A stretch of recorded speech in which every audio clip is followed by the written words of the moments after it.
Hi everyone, my name is Meenakshi and I will be your biochem prep instructor for today. And today we will be talking about the topic of buffers. So a buffer is a system that resists changes in pH. So resisting changes in pH is pretty important because in a biochem or biological lab, what's going to happen is that a lot of biological reactions simply refuse to work at a very high or a very low pH. So what you want is you want that reaction to occur in a buffer, ideally a buffer that's close to the pH range for which your biological reaction works at. And so you can continue to do that reaction without any problems. So a buffer resists pH changes from adding, let's say, a strong base or a strong acid to that solution, okay, or from the environment. So a buffer is very important in biological at labs. Okay, so a buffer is usually made up of a weak acid and its conjugate base. So an example of a good buffer is the bicarbonate system. So bicarbonate is HCO3 minus. So H2CO3, carbonic acid, dissociates into the bicarbonate system, bicarbonate species, I mean, and the hydrogen proton. So this is a pretty important biological buffer, particularly in its role in blood pH and physiological pH. But before we go into that, let us go into how to calculate buffer pHs or how to do those calculations because they will be showing up a lot on your midterms and on your tests. Okay, so the important equation to look at here in terms of calculating the pH of a buffer system is the Henderson-Hasselbalch equation. So that says that pH is equal to pKa plus log ratio of base, whether that's concentration or moles. Usually buffer systems tend to be the same volume. So molar ratios also should work here over concentration of acid. Okay, so this is called the Henderson-Hasselbalch equation, which I will abbreviate here as the HH equation. Okay, so typically you want your buffers to stay at a pKa at a pH range of pKa plus 1 or pKa minus 1. That usually coincides with your base to acid ratio either being 10 to 1, so this is 10, the numerator is 10 and the denominator is 1, or if it's pKa minus 1, that usually coincides with your ratio being 1 to 10. So that's one base to 10 times the acid. Okay, if you go above that range, so that's called the ideal buffering range. If you go above or below that range, of either 10 to 1 base to acid or 1 to 10 base to acid. Typically, you don't have a buffer system anymore, and usually your buffer system will not resist those changes in pH. Okay, so remember, just refresh your memory, just to recall, pKa is calculated as negative log Ka. So Ka is the acid dissociation constant. Okay, so pKa is the negative log of that.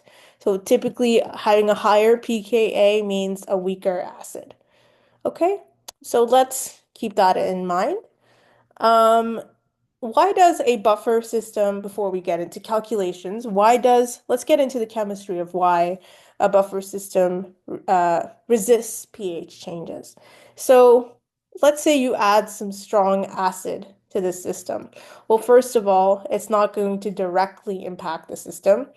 What's going to happen is it indirectly impacts the system by increasing the concentration of the weak acid. So the moles of conjugate base get converted into moles of the weak acid.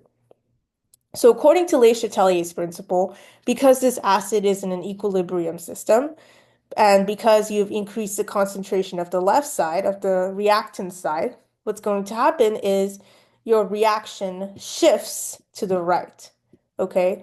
And because it shifts to the right, more conjugate base molecules are created. And so you have a resistance to the pH change that should happen from increasing the weak acid concentration.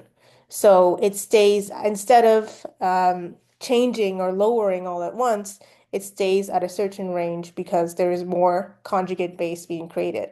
Of course, that range has to stay again with the 10 to 1 base to acid or 1 to 10 base to acid ratio. Otherwise, you won't have this effect happening. It ceases to be an equilibrium reaction. Okay? So keeping that in mind, let us get into a calculation question for buffers. Okay, so you've got a 0.5 liters buffer solution that is composed of 0.7 m uh, formic acid, which is HCOOH, and 0.5 m of its conjugate base, which is HCOO minus. Okay, so this is your acid and its conjugate base. Let's say you want to find the pH. First of all, we need the Ka. So the Ka of formic acid is equal to 1.77 times 10 to the negative 4. So if we take the negative log of that in your calculator, you can get the pKa. So if I plug it into my calculator, I get 3.75. Okay, so just do negative and then log and then your Ka, and that is your pKa.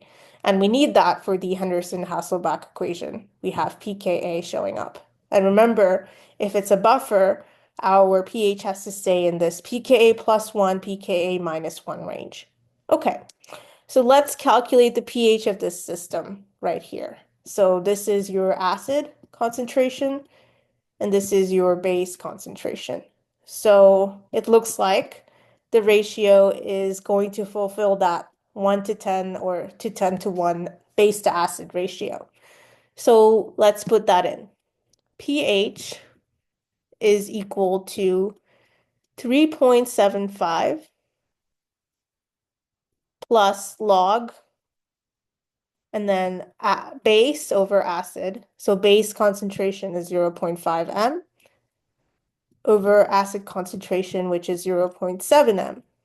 So you get negative 0.146 for this part of this part of the equation. So it becomes 3.75 minus 0.146, which gives you a final answer of around estimated 3.6. Notice that the pH is staying at that range of pKa plus 1 to pKa minus 1. So that means this is a good buffer system. Okay, what if you added 50 milliliters of NaOH to this system? Well, NaOH is a strong base. So let's go back. Let's write out the dissociation equation for formic acid. So it's going to look like this. HCOOH gets dissociated into HCOO minus. We'll just write out the acid and its conjugate base to make things simpler. So what's going to happen is your moles of acid, because you're adding strong base, your moles of acid gets converted into the moles of base. Okay, so we have to calculate our moles of strong base, so then we can subtract it from the acid and add it to the side of the conjugate base. Okay, so first of all, convert your volume into liters. So that's 0.05 liters times our concentration, I forgot to mention, of NaOH is 1 m. So times 1 m. So that is 0.05 moles. So once you have that, once you have the 0.05 moles, subtract that from the moles of HCOOH. our moles of HCOOH is 0.7 m times 0.5 liters. We were given all that information in the first part of the question. So that's 0.35 moles minus 0.05 moles.